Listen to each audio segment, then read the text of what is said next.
Hi everybody, today I'm going to talk about our next step in our stone carving series. So you can see I did a little bit of chiseling right in this area is where I'm going to focus today. Typically you do more of your chiseling first, like I'm not done with the chiseling phase, but I am going to show you the rasp part today to take away some of the material and clean up a form. So same thing like before, I'm wearing my safety goggles and I'm wearing my mask. I have different tools than the chisel and hammer today. In this case, I'm using rasps. So rasps are kind of like the opposites of a file where the teeth are a little bit smaller here. Rasps have these bent little bumps that stick out. So they take away more material than your traditional file. So they would be your next step. And once again, they come in all different shapes and sizes for different types of cuts.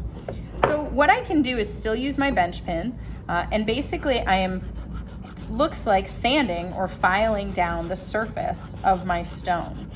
So it really depends what I'm going for. In this case, I'm trying to round this edge and take away some of those inconsistencies. So you see a bunch of inconsistencies here. Here I've started to kind of round the corner with the rasp. So any bigger marks like this, the rasp is your tool before you file. Let's say I wanted to keep a really straight edge on this side. I could use one of the rasps that is more at an angle, and I could go back and forth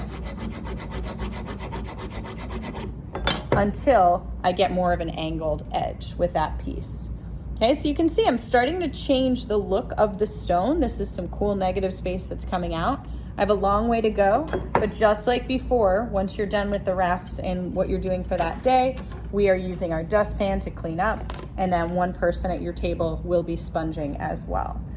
In our next video, we're gonna go over filing and sanding, and then we will finish with polishing.